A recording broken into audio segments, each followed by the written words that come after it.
Agora a gente traz a reportagem do Luan Wozniak, trazendo um resumo do que aconteceu nesta sexta-feira aqui no estado, na Assembleia Legislativa. A sessão de julgamento do segundo processo de impeachment contra o governador revelou, entre muitas coisas, que sempre há tempo para mudar de opinião. Em outubro do ano passado, quando a Assembleia decidia, com 36 votos favoráveis, dar prosseguimento ao processo, o deputado Valdir Cobalcini, relator da comissão especial que deu corpo à denúncia, usava essas palavras ao se referir à participação de Moisés na compra. A meu juízo, na condição de relator, os indícios são abundantes. O mínimo que podemos fazer é dar sequência a esse processo, para que, afinal, a verdade seja conhecida por completo. Passados 5 meses, a declaração teve outro tom. Cobalcini inocentou o governador de qualquer responsabilidade. Afirmou que a CPI trouxe meios para punir os envolvidos, seja quem for. Diante das conclusões acima dos órgãos investigativos, não há por parte desse julgador nenhuma dúvida que não houve por parte do governador a responsabilização pela compra ilegal dos respiradores. Tal mudança de discurso surpreendeu um dos desembargadores. Luiz Antônio Forneroli disse que baseou seu voto no relatório escrito por Cobalcini. Vossa Excelência, naquela oportunidade, ao meu sentir, foi extremamente jurídico e por isso merece verdadeiramente os meus encômios. Porque, baseado no seu relatório, eu comecei a construir o meu entendimento a respeito da causa. E por isso me choca verdadeiramente, que é versado aqui em vários momentos que está havendo a banalização do processo de impedimento. As justificativas dos deputados seguiram, uma a uma, garantindo os votos necessários para o arquivamento da denúncia. Não há, até o presente momento, provas de envolvimento de Carlos Moisés da Silva na referida aquisição. Incriminar, afastar, caçar um governador do Estado, se corre paralelamente um processo judicial, eu acho um erro grave para Santa Catarina. É impossível atribuir-lhe crime de responsabilidade, razão pela qual, por ser essa a expressão da mais pura justiça, voto pela rejeição da representação 2.6/2020, conforme artigos 48 e 79 da Lei 1079/50. Mas é importante deixar claro que, apesar do julgamento se tratar de um processo político, o Tribunal Especial também é composto por outros 5 desembargadores. E é aí que a história muda. Para os magistrados, a cronologia dos fatos, a relação entre os envolvidos e o depoimento de testemunhas dão indícios que o governador sabia da compra. A relatora do Tribunal Especial, desembargadora Rosane Rolfe, citou que o processo de compra dos aparelhos foi instaurado em 26 de março de 2020. No dia seguinte, o governador e o então secretário de Saúde, Elton Zeferino, mencionaram em transmissões pela internet a compra dos respiradores. Dia 31, Moisés voltou a confirmar que o governo estava atrás desses equipamentos. Nesse mesmo dia, Moisés enviou para a Assembleia um projeto pedindo autorização para fazer pagamento antecipado, mas depois retirou. Em 2 de abril, o governador consultou o Tribunal de Contas do Estado se poderia fazer a compra pagando antecipadamente.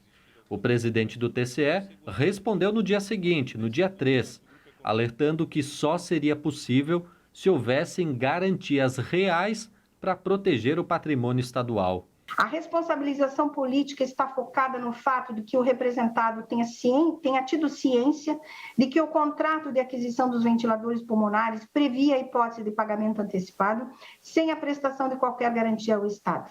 Isso, por si só, sem a tomada de qualquer providência a fim de obstar o prejuízo ao erário, já é fato suficiente a responsabilização política. No mínimo, omissão juridicamente relevante do governador do Estado de Santa Catarina na despesa realizada sem a observância das prescrições legais. Assim, as teses dos desembargadores tinham narrativas diferentes dos deputados.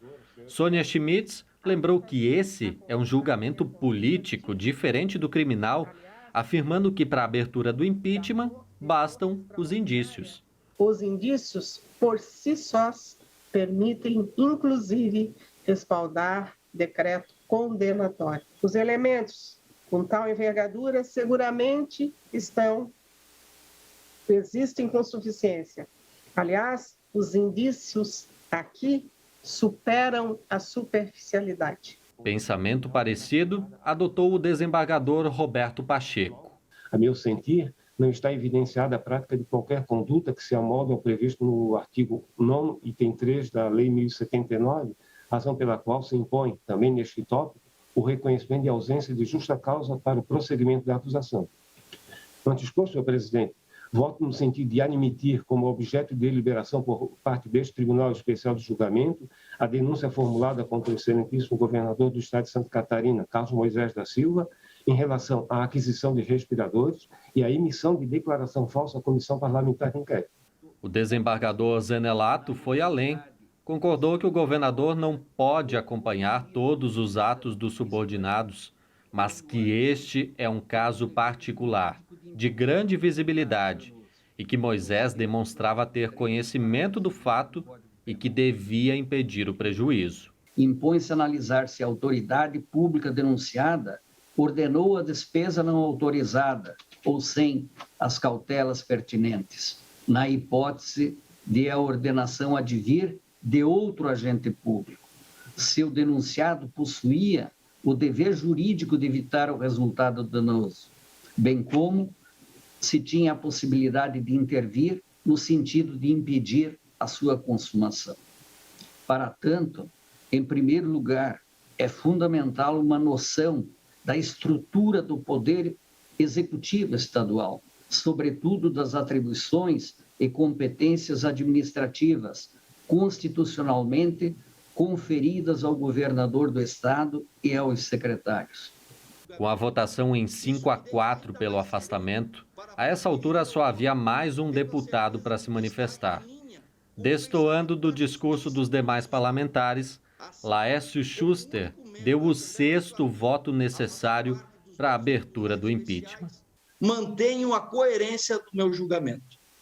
E dessa forma, eu recebo parcialmente a denúncia, com a consequente instauração de processo de impeachment em face do governador do estado de Santa Catarina. Reconheço a admissibilidade da denúncia quanto à ordenação de despesa não autorizada por lei e sem observância dos regramentos legais no que tange ao processo de compra dos 200 respiradores. Às 23h32 encerrava a sessão de julgamento. 6 dos 10 integrantes aceitavam parcialmente o segundo pedido de impeachment contra o governador de Santa Catarina. O Tribunal Especial, encerrada no dia 26, somos às 23h32. O Tribunal Especial de Julgamento, de que trata a Lei 1079, de 10 de abril de 1950, formado para o julgamento do governador do estado de Santa Catarina, Carlos Moisés da Silva, pela suposta prática dos crimes de responsabilidade que são objeto da representação 002.6/2020, ao apreciar o parecer da relatora, desembargadora Rosane Portela Wolff, decidiu, por maioria de votos, acolher parcialmente a representação relativamente à aquisição de respiradores mecânicos com fulcro no artigo 11, item 1 da Lei 1079 de 1950. E submeter o representado Carlos Moisés da Silva ao processo de impeachment. E após a decisão do prosseguimento do impeachment e afastamento de Moisés, como nós vimos no comentário do Moacir Pereira, o chefe da Casa Civil, Heron Giordani, pediu exoneração do cargo. A informação que foi confirmada pela própria assessoria do governo do estado ao jornal ND. Giordani atuou como secretário da Casa Civil nas prefeituras de Chapecó e Florianópolis e também foi chefe de gabinete da presidência da Assembleia Legislativa. Vamos agora com a participação ao vivo da Vanessa da Rocha, porque, Vanessa, nós vimos também que o Moacir Pereira já adiantou que a vice-governadora, que assume agora na próxima semana, Daniela Rainer, só deve se manifestar à imprensa a partir de tomar posse oficialmente do cargo. E o governador Carlos Moisés, afastado por 120 dias, disse alguma coisa após esse resultado? Ô Vanessa, uma ótima tarde de sábado. A informação ao vivo é contigo.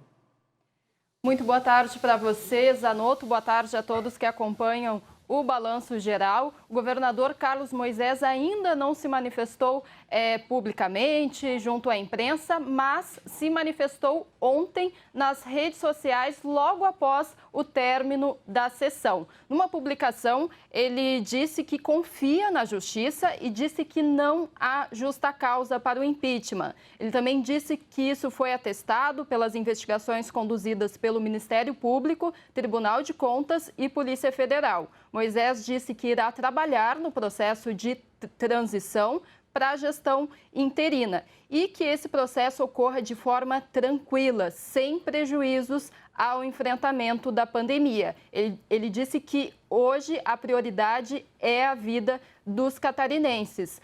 Ontem, Zanotto, antes da sessão, ao longo do dia, ele cumpriu uma agenda pelo Estado e conversou com a nossa equipe. Nessa manifestação, ele falou, então, sobre a expectativa da votação. Vamos ouvir. Nossa expectativa, de fato, é que a justiça seja feita. Nós entendemos desde o início que não há justa causa para esse processo e esse julgamento, ou seja, não há implicação de fato, né, na figura do governador, não há responsabilidade direta do governador. São palavras do governador Carlos Moisés, então, antes da votação. Até agora ele não conversou, só através dessa manifestação nas redes sociais. Mesma posição adotada pela vice-governadora Daniela Rainer. Ela se manifestou ontem pelas redes sociais, logo após o término da sessão, e ela também foi no mesmo sentido de Moisés. Destacou que a prioridade neste momento é o enfrentamento à pandemia. Ela disse que vai trabalhar pela união de esforços para imunizar a população e dar atendimento hospitalar. Destacou também que dará atenção à economia e que o governo irá dialogar com todos os setores da sociedade. Daniela Rainer, que assume a gestão de forma interina na próxima terça-feira. Voltamos com você, Zanotto.